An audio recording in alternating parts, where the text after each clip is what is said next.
आप सभी को क्रिसमस की खूब सारी शुभकामनाएं। हमारा रॉकी भी नाचते नाचते क्रिसमस को सेलिब्रेट कर रहा है। देखो इसने पूरा, जो बेटे ने इतनी सुंदर ड्राइंग बना रखी थी, पूरी फाड़ दी खींच खींच के मुँह से। तो क्रिसमस के शुभ अवसर पर आज हमारे घर भी सेंटा आए और उन्होंने कहा, बेटे मुझे पता है तुम्हें क्या पसंद है, तुम्हें किससे ज़्यादा प्यार है। किससे? अपने पौधों से। तो बोले चलो मैं आज तुम्हें अपने पौधों के लिए ही बहुत अच्छी सी एक गिफ्ट दे के जाता हूँ। तो देखते हैं सेंटा ने मुझे भर के बैग कौन सी गिफ्ट दी जो मेरे पौधों के लिए बहुत ही लाभकारी है। ये राख जो हमारे पौधों के लिए बिल्कुल सर्दियों में जीवनदान का काम करती है। और अगर आप चूल्हा जलाते हो तो ये प्रतिदिन आपको मिल ही जाती होगी। अगर नहीं जलाते हैं तो भी आप आजकल एक फर्टिलाइज़र के रूप में ऑनलाइन और कुछ नर्सरियों पे, कुछ दुकानों पे, खाद बीज की जो दुकानें हैं वहाँ पर पैक्ड भी राख आने लग गई हैं। लेकिन घर की जो होती है उसकी तो खैर बात ही अलग होती, हो सकता है उनमें बाहर वालियों में कुछ मिलावट हो।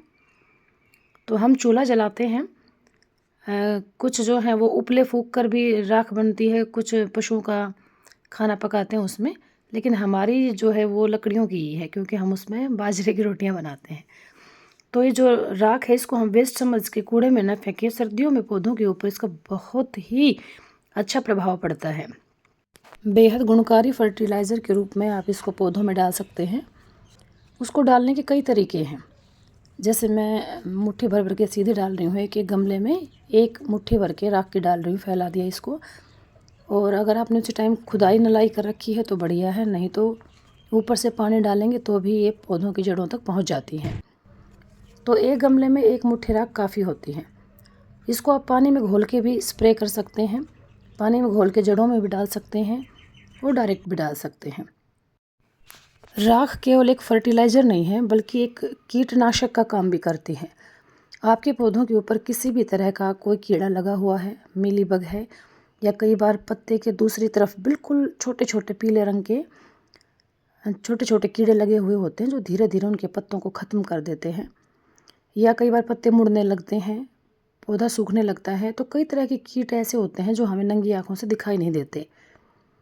तो अगर आप राख को सीधा पत्तों के ऊपर छिड़क देते हैं तो भी वो बहुत सारे रोगों से उनको बचा लेता है।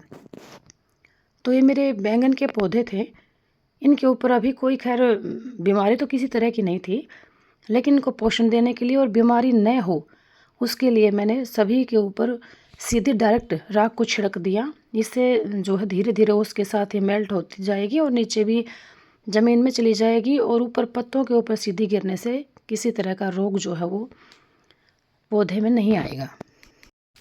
अगर आप ग्रामीण संस्कृति से जुड़े हुए हैं तो आप सबको ज़रूर पता होगा कि राख जो है वो हमारे खेतों तक बहुत ही अच्छा असर डालती है। इन दिनों में पशुओं के लिए जो चारा उगाया गया है, जब महिलाएं या पुरुष उसको काटने के लिए जाते हैं तो राख अपने घर की जो प्रतिदिन उनके हारे में से या चूल्हे में से निकलती है उसको साथ लेकर जाते हैं और उसके ऊपर छिड़क देते हैं। ये इतना अच्छा असर डालती है उसके ऊपर, ना तो कोई इसके अंदर केमिकल होता है और न ही किसी तरह का बुरा प्रभाव ये उनके ऊपर डालती है। तो हम बिना सोचे समझे अपने घर में जो हमने पौधे लगा रखे हैं, सब्जियां लगा रखी हैं, जैसे पालक है, मेथी है, धनिया है, उनको भी न्यूट्रिशन देने के लिए आप 15 दिन में, 20 दिन में एक बार इसको सीधा छिड़क सकते हैं। अगर आप गमले में डालना चाहते हैं तो पानी में मिला के इसको डाल सकते हैं। तो निसंदेह इसका किसी भी प्रकार का नुकसान नहीं है, बल्कि बहुत ही अच्छा ही असर डालेगी और बहुत सारे न्यूट्रिशन जो है वो पौधे को देती हैं। तो चलिए कुछ मूलियाँ भी हार्वेस्ट कर लेते हैं। ये लो, पहली ही मूली जो है वो टूट गई क्योंकि बहुत लंबी थी और ज़मीन में नीचे तक गई हुई थी।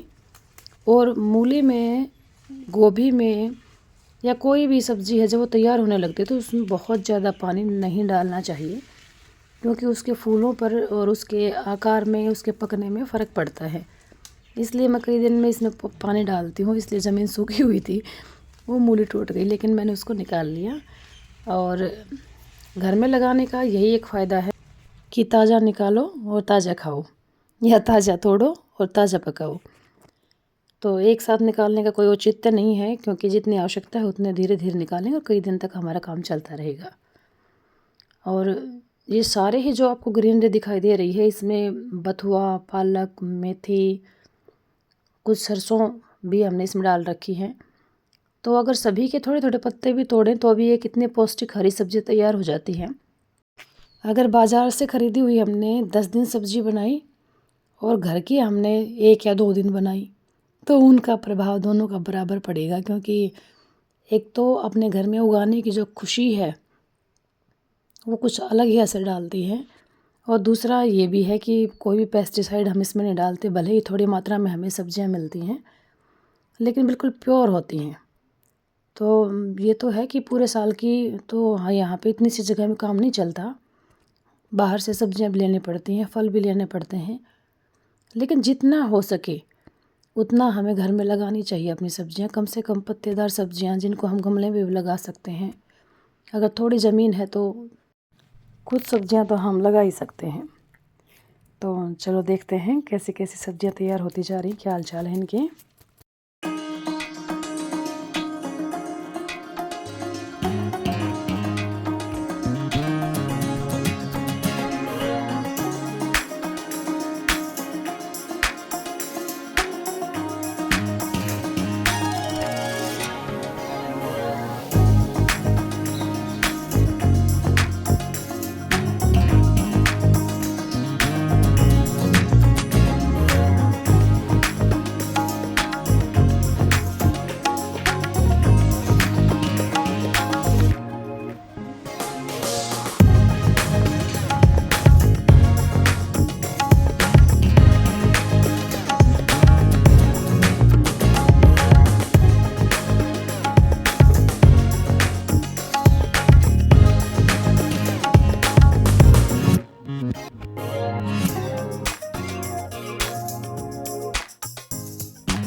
डहेलिया का फूल देखने में बेहद खूबसूरत होता है। इसके रंग और पत्तियों में डिजाइन, कोई पूरा प्लेन होगा, कईयों की पत्ती बड़ी लंबी लंबी भी होती हैं।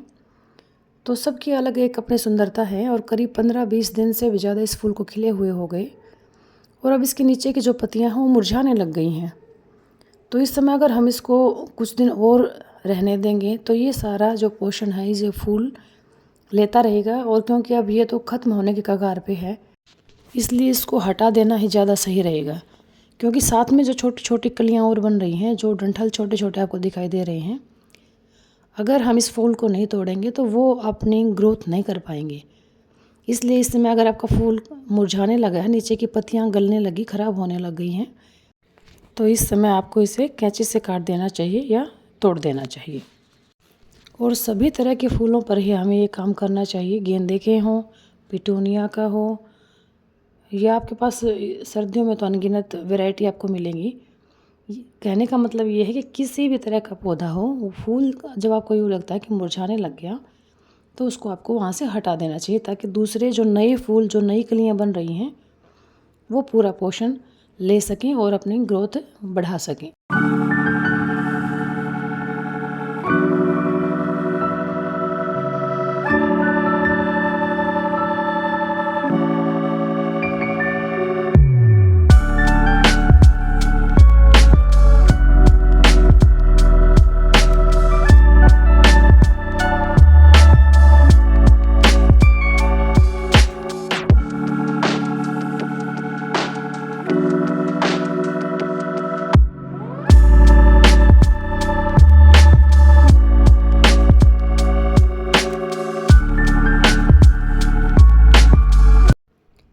तो आपसे यही अनुरोध है कि अगर आपको वीडियो अच्छी लगी हो, जानकारियाँ बढ़िया लगी हो, तो वीडियो को लाइक, शेयर और सब्सक्राइब ज़रूर करें।